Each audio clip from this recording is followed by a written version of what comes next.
Hay infidelidades que fortalecen la relación porque la infidelidad se genera a raíz de algo, de algún dolor. Si una mujer no se casa o un hombre no se casa a tal edad, ya está estigmatizado. Y en la comunidad siempre salía en las conversaciones sobre la solterona del pueblo. Hablé como con 7 u 8 personas y llegó una chica de 17 años que era la solterona de la comunidad. Este podcast llega gracias a El Gauchito Artesanal. El día de hoy los dejo con este podcast calientito que vamos a tratar sobre temas de infidelidad, matrimonio, sexo en pareja y cómo la cultura afecta directamente a nuestras relaciones en pareja. El maestro de esta materia es Marco Aurelio González, el cual nos va a acompañar el día de hoy dándonos cátedra. Tiene una maestría en sexología, así que estén atentos a este episodio. Nos vemos. Bienvenido Marco Aurelio, gracias por estar acá con nosotros, con la familia de Vendedor Genuino. Es un placer tenerte con nosotros. Gracias a ti por la invitación. Vamos a empezar con un tema controversial, como es las parejas, las infidelidades, la relación entre dos personas. Y voy a empezar con un tema de mito o realidad para ir nutriendo a la gente y las parejas que están en su casa. Por favor, saquen lápiz y papel, que acá vamos a nutrirnos bastante. Vamos a empezar con el primero. ¿Es cierto que una persona puede ser infiel y aún así amar profundamente a su pareja? ¿Mito o realidad? Más que ser infiel es haber cometido una infidelidad, ¿no?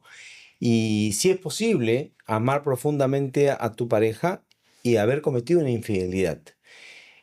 Porque las infidelidades se producen por una serie de razones. O sea, es muy complejo el tema. No hay una razón específica por la cual una persona es infiel a la otra, ¿no? Es también importante señalar que la infidelidad tiene una preconcepción que es el hombre quien es el infiel, pero es igualmente posible que sea una mujer infiel o un hombre infiel. Sí, pues en esta sociedad lo último que hemos venido viviendo hace años era que el hombre nomás puede ser infiel, ¿no? Pero ahora yo creo que se han emparejado las cosas en el sentido de que se dice también de las mujeres. Sí, lo que sucede en realidad es, si uno ve la estadística, cada vez hay un porcentaje mayor de mujeres que han señalado que han sido infieles alguna vez. Pero se piensa que esta estadística que va subiendo no se debe a que han sido más infieles ahora que antes, sino que están más dispuestas a hablar. Porque la infidelidad es considerada evidentemente un antivalor y las mujeres son de alguna manera catalogadas peor que los hombres infieles. Y por eso que las mujeres han preferido, digamos, limitar su respuesta. ¿Y la infidelidad es un antivalor realmente, como dice la sociedad? ¿Hay algunas parejas que lo permiten? ¿A qué se le llama una infidelidad? Hay muchas preguntas que seguramente se van a hacer al momento de escuchar nuestra conversación. Bueno, es que la infidelidad se produce cuando hay un rompimiento de una especie de contrato o un acuerdo entre dos partes, ¿no es cierto? Si las dos partes están de acuerdo en que puede uno estar con otra persona, No pasa nada. no hay una infidelidad porque es parte de. Sin embargo, es muy poco frecuente que haya ese acuerdo. Normalmente el acuerdo de pareja implica digamos, una sola pareja, no multiparejas. Aunque se quiere, o algunas personas dicen yo quiero tener multiparejas, eso no es tan común realmente. Y con respecto he leído un par de artículos que dicen que el ser humano es polígamo en como por su propia naturaleza. Entonces, la sociedad lo ha planteado así, que se debe papá, mamá, y ahí queda nada más. Pero nuestros antepasados lo han demostrado que tienen bastante mujeres. ¿Y tú crees que por eso se deba el tema de que ahora mucho se prejuzga a la persona infiel o la sociedad es un toque machista? Lo que sucede en realidad es que, de nuevo, nos movemos en un contexto social. Hay un tema cultural. Si en el tema cultural está permitido digamos, múltiples parejas sin ningún inconveniente, en algunos países un hombre puede tener varias mujeres, ¿no es cierto?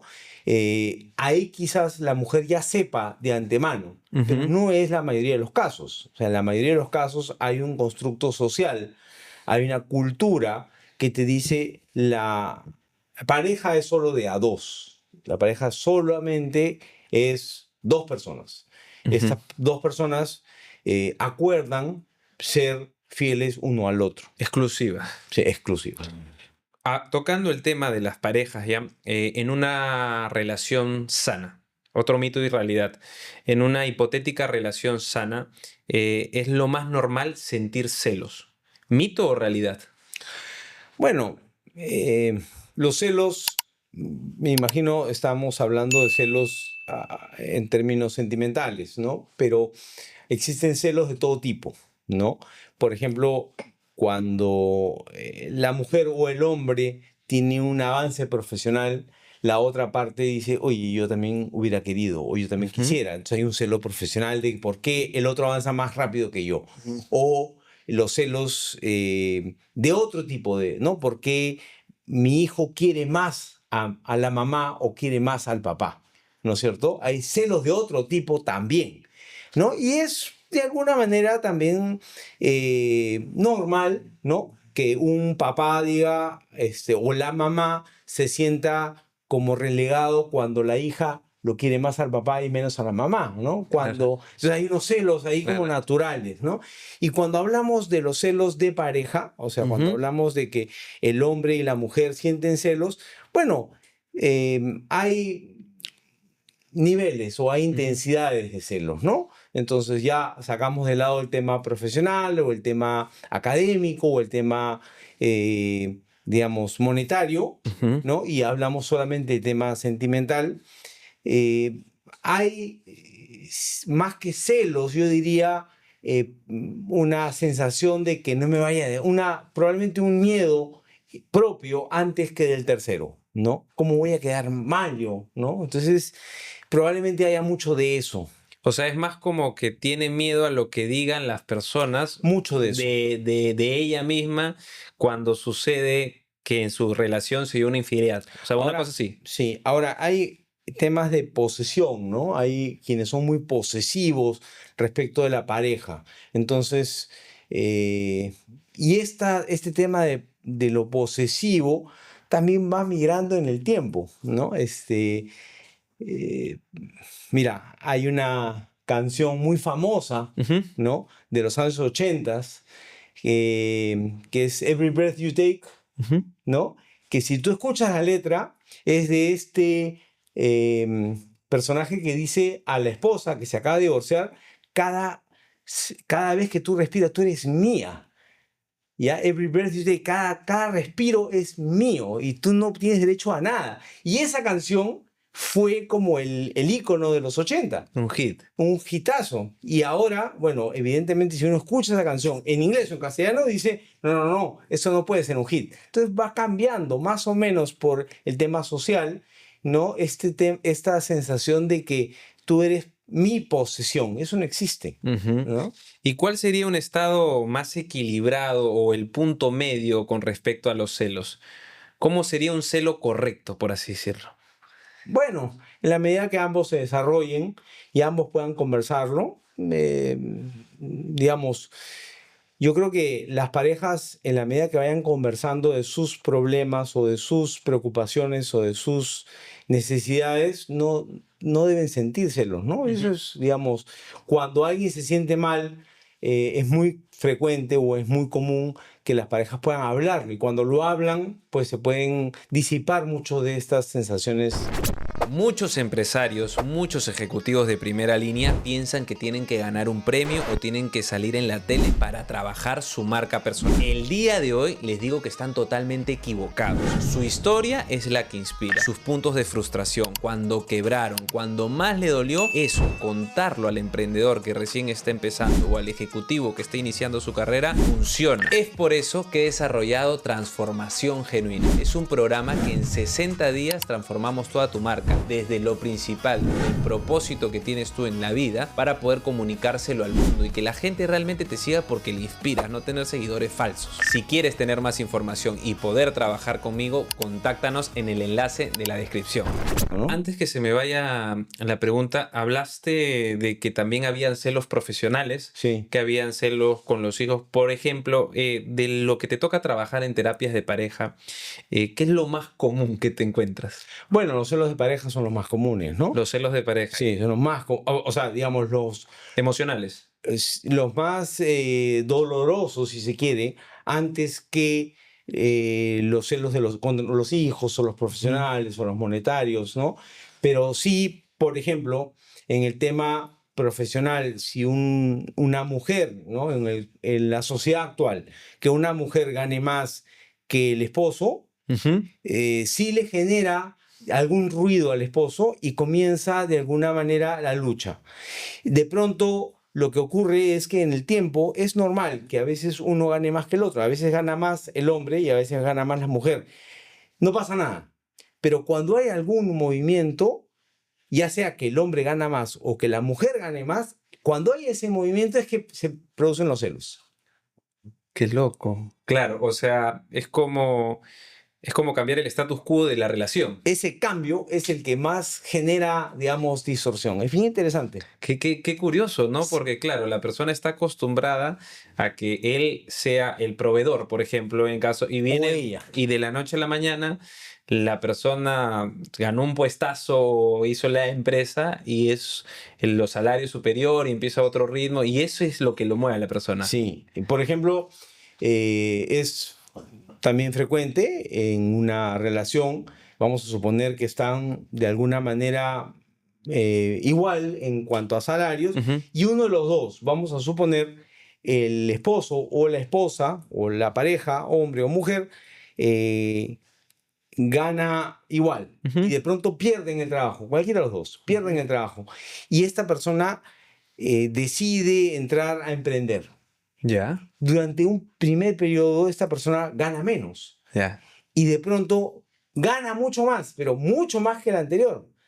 Y se produce de nuevo el celo, ¿no? O sea, ¿por qué yo? ¿Por qué tú? ¿Por qué no sé qué? Yo te debía, tú no me debías, y se generan estas distorsiones, ¿no? Pero es por un tema de cambio, entonces, o sea, Es el cambio, es el cambio. ¿podría inferir que la adaptabilidad de la pareja es la que la va a sostener en el tiempo? Sí, sí, sí, sí. O sea, va por ahí la situación. Sí, es justamente lo que dices, ¿no? Es el cambio el que mueve a las personas. Mira, qué curioso. ¿Qué opinas de las prohibiciones? Cuando yo como pareja le digo a mi esposa, le digo, ¿sabes qué? No puedes hacer esto, ¿sabes qué? No puedes hacer el otro. Y la pareja te dice lo mismo. ¿Qué opinas de ese tema? Pero ¿en qué sentido? O sea, Te prohíbo salir con tus amigas tal sitio. Te prohíbo vestirte así. pero no tiene mucho sentido, ¿no? O sea, Ujú, ¿por qué le vas a prohibirle algo? O por qué te van a prohibir algo. No tiene ujú. mucho sentido la prohibición, ¿no? O sea, ¿Se ve mucho en las terapias? no ¿Una tanto. relación sana debería tener prohibiciones? En realidad no, en realidad no existe o sea, no debería haber una prohibición siempre, o sea, si se hablan las cosas, o sea, ¿por qué te molesta tanto, no sé, que tal o cual cosa pase, ¿no? Ujú. Eh, entonces, probablemente haya de por medio algo subyacente que es lo que te está molestando, más que el hecho de que salgas con tus amigas, no sé, o salgas con tus amigos, ¿no? Si sales con tus amigos todos los sábados y vienes borracho, lo que me molesta es que vengas tarde y que vengas borracho. No es que salgas con tus amigos, es que vengas tarde y que vengas borracho. Y si se habla, se soluciona. Y claro, y igual en las mujeres, o sea, me molesta que salgas con tus amigas, pero en realidad ¿te molesta que salgas con tus amigas? ¿O es que se vaya a la discoteca hasta altas horas de la noche y no regrese sino hasta, ¿no? ¿O se queda a dormir en la casa de sus amigas? ¿Qué es lo que más te molesta? Encontrar ese punto. Maña, qué bonito. Acá hay un tema, o sea, controversial, que justo lo pregunté en el primer mito y voy a volverlo a tocar, porque es un mito en realidad fuerte, que a la gente le va a interesar, es perdonar una infidelidad refuerza la relación. ¿Mito o verdad? Es un tema bien importante lo que tú comentas y bueno, yo siempre utilizo este ejemplo del makiwara. ¿Ya? El Ujú. makiwara En artes marciales es un palo de madera que tú lo golpeas, ¿no es cierto? Con el antebrazo, lo golpeas y lo golpeas y lo golpeas. Y lo que produce es que el hueso, la membrana del hueso se vaya rompiendo. Ujú, Se rompe la membrana del hueso y vuelve a crecer. ujú. Y vuelve a crecer de una manera más densa. Y luego la vuelves a romper y vuelve a crecer de una manera más densa. Llega un momento en el que tu hueso ya es tan duro que puedes romper hielo, puedes romper maderas, Claro. puedes romper lo que sea. Todo. Ya. Yo uso ese ejemplo en las terapias porque la infidelidad, siempre que no quiebre el hueso, en el ejemplo de Makiwara, no quiebre realmente el hueso y no quiebre la relación y se vaya a sanar, puede crecer nuevamente y mucho más fortalecido. Puede crecer.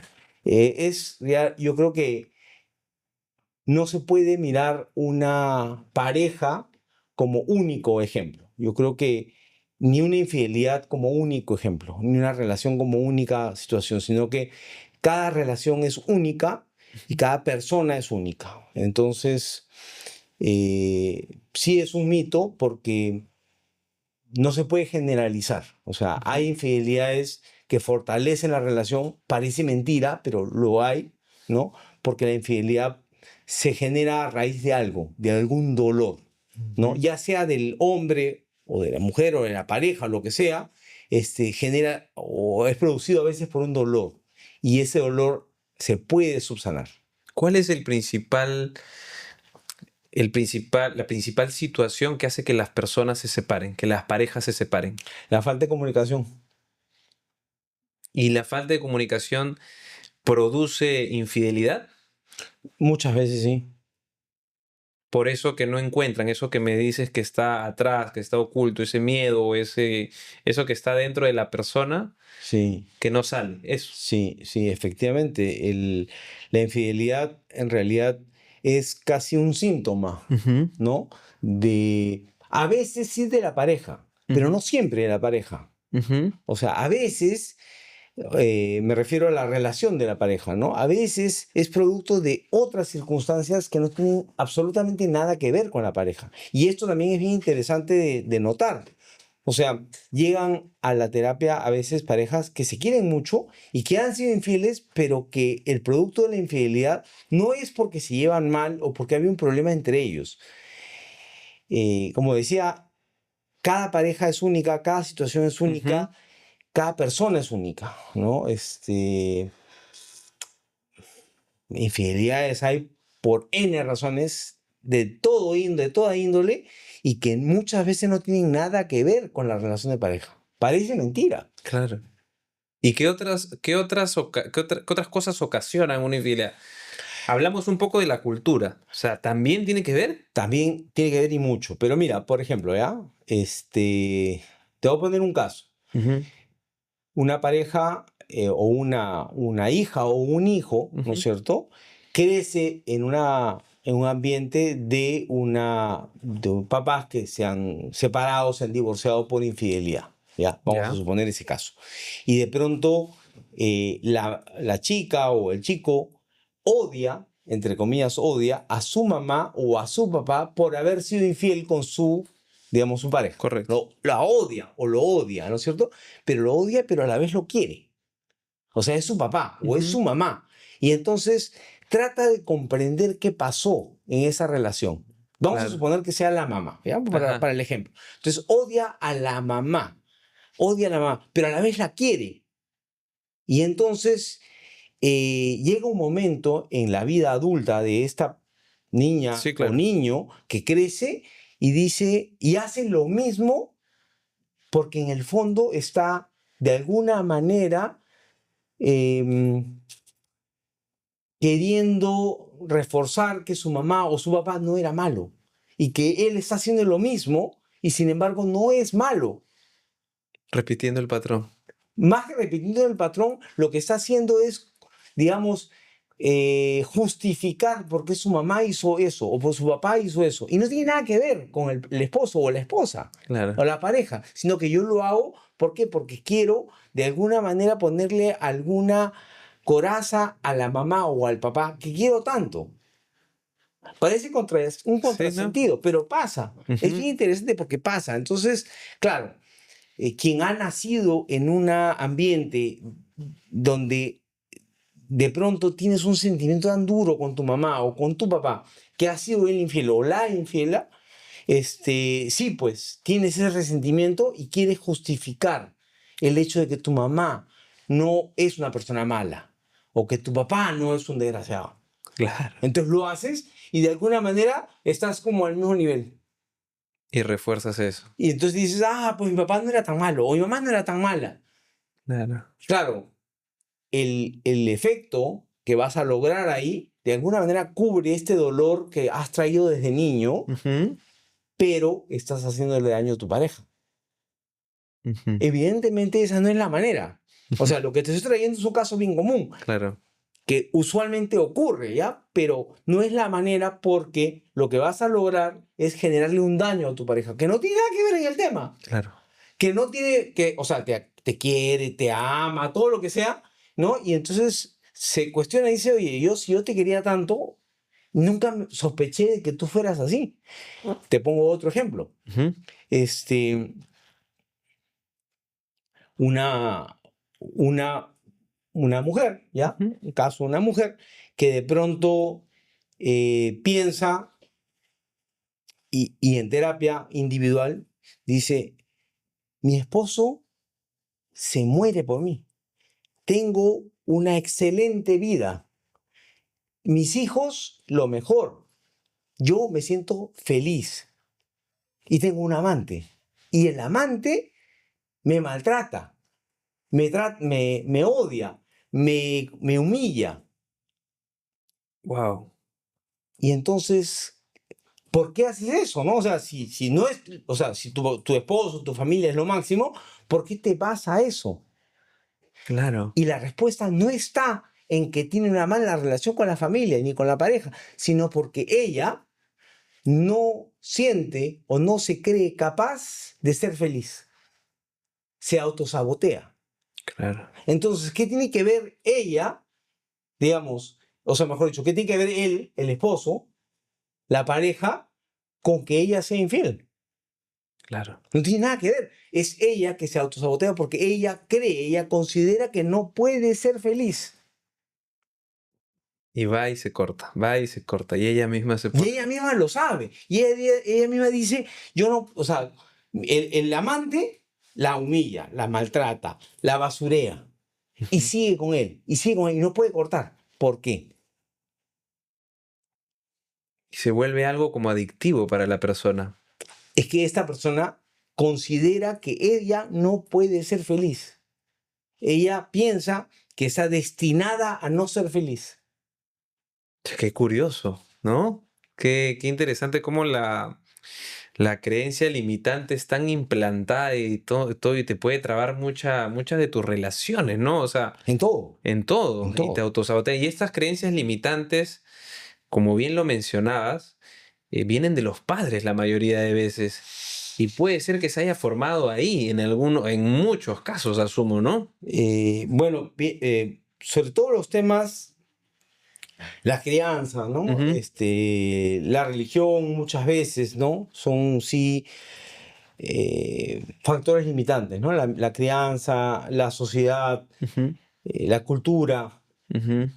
sí muchas veces te limita, ¿no? Hablábamos un poco antes sobre eh, la necesidad de, de casarse, Claro, ¿no? Uno tiene que casarse porque tiene que cumplir el mandato que su abuela, su abuelo, su papá y su mamá le han dicho que tiene que tener hijos, ¿no? O claro, tiene que tener esposa o esposo, claro. ¿no? Si una mujer no se casa a tal edad o un hombre no se casa a tal edad, ya está estigmatizado.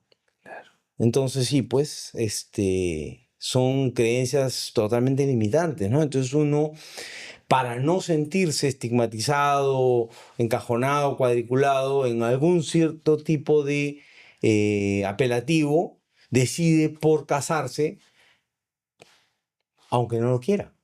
Sí, claro. Y muchas veces Justo conversábamos antes de la entrevista que muchas veces algunas personas toman esta decisión de casarse o de apurarse ellos mismos por una presión social, Claro. por alguna creencia limitante de que ellos tienen que, ¿no? O sea, ellos encarcelados de su pensamiento tienen que casarse. Y me estabas comentando, previo a la entrevista, quería que la audiencia lo escuche también, un ejemplo muy claro en la cultura de la selva. Me estabas contando. Bueno, sí, lo que te contaba era de un proyecto en el que estuve inmerso y que tenía que hablar con una comunidad, ¿no? Entonces entrevistarme con varias personas de la comunidad y en la comunidad hablaba pues con uno y con otro y siempre salía en las conversaciones sobre la solterona del pueblo, la Ujú. solterona del caserío, ¿no? Y hablaban y de verdad que hablé con varias personas y siempre salía la solterona, ¿no? La solterona de la comunidad, la solterona de la comunidad. Entonces hablé como con 7 u 8 personas Claro. y llegó una chica de 17 años, ¿no? Que era la solterona de la comunidad. 17 años. Y claro, las demás personas tenían entre 14 y 16 años, ya con 2 o 3 hijos, ¿no? Y casadas. Y además cargándola, o sea, yo vi a una chica de 16 años con la barriga a punto de dar a luz, cargando una caja de cervezas, ¿no? Para traernos, para atendernos, ¿no? Y el esposo, el parejo, le gritaba, oye, apúrate, ¿no? Y yo, que no sabía cómo ayudarla, ¿no? O sea, imagínate. Y claro, esa era la cultura machista de esta comunidad en la selva, en Madre de Dios, y cómo a la solterona la tildaba de solterona porque tenía 17 y no tenía marido y no tenía hijos. Qué Es un fuerte, tema ¿no? social bien, bien fuerte. Claro. Y eso, o sea, eso de hecho lo vivimos solamente que de otra manera y a otro estilo, pero igual se vive acá en Lima, Claro, se vive en es un tema distintas partes, pero es un tema cultural, social. ¿no? Así Es un es. tema de la sociedad misma que te presiona. Y bueno, en realidad es un tema de elección de la persona también al final.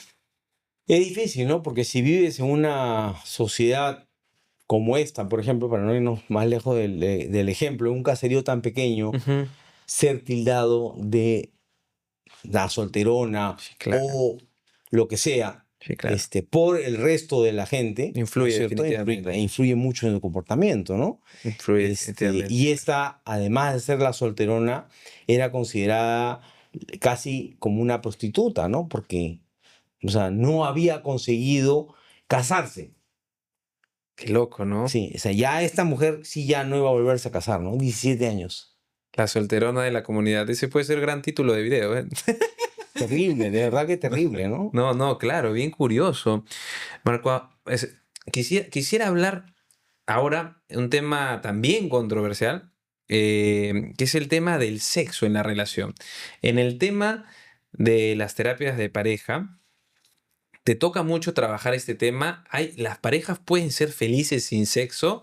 ¿Qué tan fundamental para el éxito de una relación es el sexo? ¿Qué opinas tú? Este, yo hice una maestría en sexología. Ajá. Sí, y bueno, era justamente porque había digamos, recurrencia de saber un poco más, ¿no? Ujú. De qué está pasando. Y claro, la conclusión, digamos, personal a la que yo llegué después de esta maestría es que el sexo es simplemente una forma de comunicarse, ¿no? Es una manera de comunicarse a otro nivel, ¿no? A un nivel, o sea, si se ve tan solo el sexo como un tema animal, Ujú. físico, entonces, ¿no? Es un tema físico y animal, pero si hablamos del amor y el sexo, o sea, el amor a través del sexo, donde hay niveles de comunicación espiritual, físico, mental, ¿no? Sensorial. Entonces estamos hablando de un sexo completo, o sea, de un amor completo. Entonces, si se llega a ese nivel, claro, el sexo es una forma de comunicarse. Ujú. Y es indispensable para una pareja Lo digo porque se toca mucho este tema en las redes sociales de que una pareja debe tener sexo tantas veces a la semana porque si no, no puede ser feliz. Se toca mucho y yo creo que es muy trillado, puede ser, depende. Quiero tu opinión. Sí, yo creo que depende, ¿no? Ujú, Depende de cada relación. Y mira que digo cada relación y no cada persona, ujú, ¿no? Porque, de nuevo, el sexo es comunicarse. ujú. Y entonces, si la persona tiene una buena comunicación a todo nivel, el sexual es una consecuencia más. Claro. O sea, verlo así es una manera bien bonita, es una bonita visión. Sí, en verdad, yo estoy convencido de que es una comunicación espiritual, mental, sensorial, o sea, a todo nivel. O sea, Ujú, llega un momento en el que uno, o sea, tanto se entrega como también siente al otro ujú. entregándose. Y ese momento sexual es en lo máximo a lo que uno puede llegar. Pero cuando los niveles de comunicación no están presentes, la parte sexual también, al igual que en otras, digamos, en otras razones, en otras vías de comunicación, también de alguna manera falla. Claro, o sea, es una rama más del árbol, por así decirlo. Creo yo, es una rama importante sin duda, ¿no? Qué bonito. Quería preguntarte si un mito o realidad, ya para terminar esta parte de la sección, las parejas felices no discuten. No, mentira. Esa es una mentira enorme, ¿no? Las parejas felices, por supuesto que discuten, ¿no? O sea, es inherente al ser humano el estar en conflicto, Ujú. ¿no? Quien no está en conflicto, ¿no? Una vez un amigo me decía, ahí donde dos personas piensan igual, alguna de las dos no está pensando, ¿ya? Porque es, como decía, es inherente al ser humano estar en conflicto. El problema no es no estar en conflicto o sí estar en conflicto, sino cómo gestionas el conflicto. O sea, ¿cómo sales adelante después de en pleno conflicto? Ujú. O sea, O sea, es un tema igual de comunicación. sí, sí, de comunicación al final del día, sí, totalmente de acuerdo, ¿no? Pero las parejas que no tienen conflictos, o sea, sí les tengo yo como un mal augurio, ¿no? Un mal augurio, porque no se han comunicado, Ajá. ¿no? De hecho, yo te contaba fuera de la entrevista que sí hay algunas parejas que llegan y dicen, no tenemos, nunca hemos tenido conflictos, nunca nos peleamos. Y entonces, esa es una primera llamada de alerta, ¿no? Entonces, sí, mira, hemos tenido una terapia marital y estamos por casarnos, en 9 meses nos casamos y somos muy felices. Tenemos una relación de 5 años, tenemos una convivencia de año y medio, pero mira, nunca nos peleamos. Entonces, hemos venido aquí para fortalecer la relación. Y bueno, terminaron tan peleados y decidieron no casarse, ¿no? Porque al final del día salieron muchas cosas que ellos tenían dentro Claro. y que no pudieron gestionarlas. Qué pena, no se casaron, pero a la vez, qué suerte, ¿no? Porque si Sí, no claro. pudieron gestionar eso, o sea, ¿cómo le van a Fue gestionarlo a más tiempo, adelante? por último. Creo Fue, yo. claro. Qué bonito. Volvemos al tema de la comunicación como clave de nuestra relación, como clave de la pareja. Qué bien, qué bien. Cuánto nos has nutrido, Marco Aurelio, para poder pasar a la siguiente parte. Es súper interesante lo que nos has dicho. Estoy seguro que a las personas les va a encantar. Pero ahora, partiendo de la persona que nos ha dado este mensaje, de Marco Aurelio, ¿cómo es que llegas a esta situación? A hacer una maestría de sexología, a dedicarte a las terapias de parejas. ¿Cómo te fue llevando la vida por ahí? ¿Cómo fueron tus inicios? Cuéntanos un poquito de ti para poder conocerte, por favor. Bien, bueno, resulta que cuando uno estudia la profesión, no te da de eso derecho a atender pacientes, Ajá. sino que necesitas hacer una especialización, que en mi caso fue el psicoanálisis. Fueron 4 años de psicoanálisis y que, bueno, el psicoanálisis es una de las ramas de lo menos popular, digamos. Sin embargo, al poder revisar las opciones que habían, me pareció la que más me hacía sentido a mí, ¿no? Sin que las demás ramas sean menos, pero a mí me hizo mucho más sentido el psicoanálisis.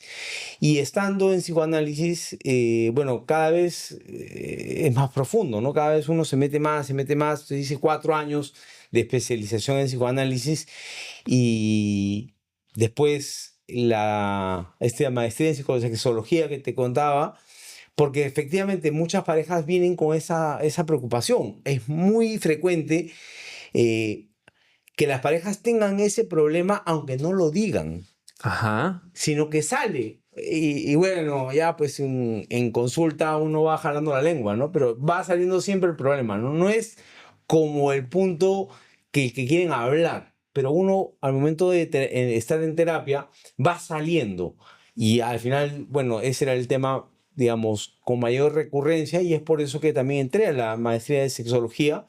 Y este tema me llevó también a la especialización en pareja y familia, Ajá. porque en lo que es familia, o sea, yo vi la especialización en niños, pero en niños en realidad se habla, creo yo, de una manera equivocada, que los niños son la base del matrimonio. Yo creo que eso es un error terrible. Yo creo que ese es un cliché, o sea, bárbaro. En realidad lo que yo creo, y esta es una cosecha personal, ¿no? Es que no es la base del matrimonio. La base del matrimonio es la pareja, es papá y mamá. Correcto. ¿Ya? La base del matrimonio son los papás, papá y mamá. Y los hijos van a salir adelante en la medida que vean una excelente relación entre sus padres. Una amiga mía lo decía, como es el árbol, es el fruto. Así es. Y algunas parejas tenían problemas en sexo, ¿no? Entonces, la mayoría. Y por eso que yo fui con esa rama, ¿no? Pero qué bonito. Y en esta profesión que te fuiste especializando, dedicándole bastante tiempo, ¿qué es lo más curioso que te encontraste en tu experiencia? Bueno, más que curioso, yo diría que hoy en día hay como una mayor disposición de las personas a hablar de su propia sexualidad. Ujú. Más que antes, más que hace unos años atrás. En ese sentido es que hoy en día tenemos pacientes de todo tipo y cada vez más, yo diría que no es que hay una tendencia hacia la homosexualidad o no, sino que más gente está dispuesta a hablar de su propia intimidad. Y es ahí donde uno se da cuenta de que, bueno, o sea, las personas tenemos derecho a todo, ¿no? O sea, siempre y cuando no agredas a la otra persona, ¿por qué no? O ¿No? sea, te encuentras con una sociedad que está más dispuesta a asistir a terapia, por ejemplo. Sí, sí, y ya no es un tabú, ¿no? Ujú. Ya no es un tabú el ir a terapia, al contrario, este, hasta en algunos casos está de moda, ¿no? En algunos casos sí, dicen, yo voy La a terapia. terapia, ¿no? Es más, llaman por teléfono y dicen, estoy entrando en mi terapia, ¿no? Y es que Claro. gracioso, ¿no? Y de todas las edades. Es bien interesante el cambio que ha habido. Y qué curioso, no tienes razón porque justo lo conversaba con mi pareja y una amiga de ella le estaba diciendo que estaba buscando terapia, pero es en esta suerte de moneda social, ¿no? De que yo le digo a mi amiga que estoy yendo a terapia para yo sentirme inteligente o sentirme súper chévere, ¿no? O sea, es en esa onda, ¿no? ¿Cómo ha cambiado? Bueno, es que la terapia realmente lo que busca es el conocimiento de uno mismo, Ujú. ¿no? Y mientras más te conozcas, mejor puedes gestionar tu vida. Ujú. Hay un autor que habla de que cuánto nos conocemos a nosotros mismos. Y lo interesante de este autor es que dice, mira, un 25% de lo que tú eres lo conoce tu círculo cercano. Claro. Otro 25% lo conoce, digamos, es una parte pública, que todo el mundo la conoce. Hay Ujú. una parte que está oscura, 25%. Y tan solo un 5% es lo que tú te conoces a ti mismo. Entonces, lo que dice este autor es, ¿cómo hacemos para conocernos a nosotros mismos, ver lo que otro ve en mí, pero yo no veo? esa parte oculta, esa parte ese punto ciego para mí. Y la terapia es una forma. Entonces, claro, cuando uno lo ve de esa manera y dice, sí, pues esta es una manera de llegar a mí mismo, ¿no? Hay juegos de mesa bien interesantes, ¿no? Yo siempre les cuento a mis pacientes que hay un juego de mesa donde uno tira los dados, le toca una tarjeta y hacen una pregunta, ¿no? Y están todos en la mesa esperando la pregunta y le hacen la pregunta y de pronto digamos, a quien le preguntan responde y los otros dicen, no, eso no harías, ¿no? Por ejemplo, ¿no? Estás en la Javier Prado a toda velocidad o muy apurado y un taxista te choca. ¿Qué haces? Entonces, llamas al seguro, llamas te bajas y le pegas. ¿No? Bajas y lo gritas, ¿no? Entonces, todas las opciones. Entonces tú dices, no, me quedo en mi carro y llamo al seguro, no hago nada. No, ¿qué va a hacer? Todo el mundo te dice, no, sales y le pegas, ¿no? Claro, la percepción que tienen de ti. La percepción. Entonces, cuando todos coinciden en algo en que tú no has coincidido, ya tú pierdes. Claro, claro, qué bonito, qué bonito. Sí, bien interesante, es un juego de mesa que vas caminando, ¿no? Claro. En la medida que tú vayas coincidiendo con la percepción del resto, es más o menos lo que te está diciendo de la cuánto te sombra, conoces. como lo diría Carl Jung, ¿no? O sea, de la sombra de las personas. Y es un tema bastante bonito. Creo bastante en el autoconocimiento. De hecho, lo predico cada vez que puedo. Y es bastante interesante porque yo creo que ese es una de las claves, creo, para vivir más en armonía, vivir más felices, porque en la medida de que tú te conozcas más, yo creo que puedes ayudar a otras personas a conocerse también. O sea, creo Sí. que va de la manito. Sí, sí, sí, claro que sí. Claro que sí. Ahora, en esta parte final de la entrevista, Marco Aurelio, vamos a hacer un tema de ping-pong con Marco Aurelio para que nos puedas un par de respuestas rápidas. Tu definición de éxito en una frase o palabra. Bueno, es bien, bien individual, ¿no? O sea, lo que yo creo que no hay una definición única de éxito. Lo que para uno puede ser éxito, para el otro puede ser fracaso. Es más, el éxito en una... Mira, hablaba con un empresario, ¿no? Un empresario que se sentía que había fracasado, ¿ya? Porque no había logrado ciertos hitos en su negocio. Y le digo, mira, cuando empezaste tenías X cantidad y luego vendiste el negocio en 400 millones. ¿Eso es fracaso? Si es que no logré llegar a mi meta, pero fracasaste. Claro. O sea, ¿qué es fracaso? Es bien, bien, Bien amplio. bien amplio, ¿no? Qué bonito, qué bonito. Y si tú pudieras definir en una frase. Bueno, que depende mucho, además, en qué línea estás hablando del fracaso o el éxito, ¿no? Éxito económico, éxito familiar, éxito profesional, ¿éxito en qué? Es muy amplio. Sí, No, está bien. Un libro que debería leer todo el mundo. hay varios, pero hay uno que a mí me gusta mucho y es Despertando al gigante interior. Qué bonito. Si no te dedicaras a lo que haces hoy en día, ¿qué serías?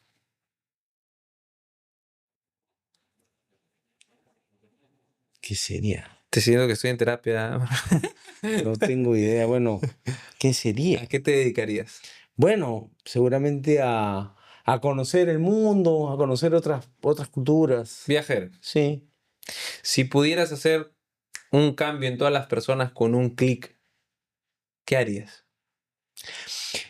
Es bien interesante la pregunta porque yo creo que el cambio, mucha gente lo quiere hacer en un clic, pero el cambio es progresivo. Ajá. Y uno tiene que convencerse de esa línea de tiempo. Uno no puede hacer un cambio pero así, de la noche a la mañana. Ya, a partir de mañana voy a ir al gimnasio. Mentira. Claro. O sea, no, pues, o sea, por eso que en enero los gimnasios se llenan Sí, claro. y en febrero ya no hay, ¿no? Se cultiva el hábito. Claro, uno va gestionando, va ampliando. Entonces, más que el cambio inmediato, es un cambio, digamos, con una dirección paulatina, ¿no? Qué bonito. ¿Dónde podríamos encontrarte para poder llevar terapia de pareja contigo? Bueno, hay una página web que es sentir.pe, donde ahí pueden encontrar al equipo y ponerle. Botón y te ubicamos. Sí. Un mensaje que le dejes a las parejas para poder mejorar. Imagínate que yo soy una pareja y que a mí me tienes que dar el mensaje. ¿Qué les dirías? Bueno, yo creo que la comunicación es bien importante, pero hay que también salirse de los prejuicios, ¿no? O sea, o de ganar una discusión.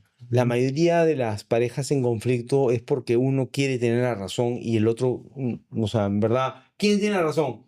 ¿Yo o tú? Y no necesariamente, la verdad no es única. O sea, antes, cuando era más joven, hablábamos en la universidad de tu verdad y mi verdad, y a mí me parecía ridículo. O sea, hay solo una verdad. Mentira, hay N formas de ver las cosas, Claro. ¿no? Hay N maneras de ver las cosas y ninguna necesariamente está mal. Por eso, por ejemplo, en un accidente de tránsito, que algo tan concreto, algo tan evidente, hay 5 testigos, los 5 pueden tener diferentes versiones y ninguno está mintiendo. Porque cada uno lo está mirando desde un ángulo distinto. Desde sus ojos. Claro, ahora ya vayámonos fuera de un tema tan objetivo como es un accidente. Vayámonos a un tema emocional. ¿Quién tiene razón? Más Es complejo todavía. mucho más complejo. Claro. Qué interesante. Eso nos dejas. ¿Con qué mensaje quisieras que te recuerde la juventud, Marco Aurelio? Yo creo que el autoconocimiento y la paciencia con uno mismo es vital. Uno mismo tiene que tener paciencia. Las cosas no son inmediatas. Uno quisiera, ¿no? Mucha gente viene con el ánimo de dejar de sufrir inmediatamente, ¿no? Claro. Termina una relación y ya quiero dejar de sufrir. Y a veces me toca decirles, eso no es posible, ¿no? Tienes que hacer tu duelo. Eh, hace unos meses, por ejemplo, vino una señora muy dolida, que qué podía hacer porque acababa de perder a su mamá. Y sí, de verdad era conmovedor cómo estaba sufriendo.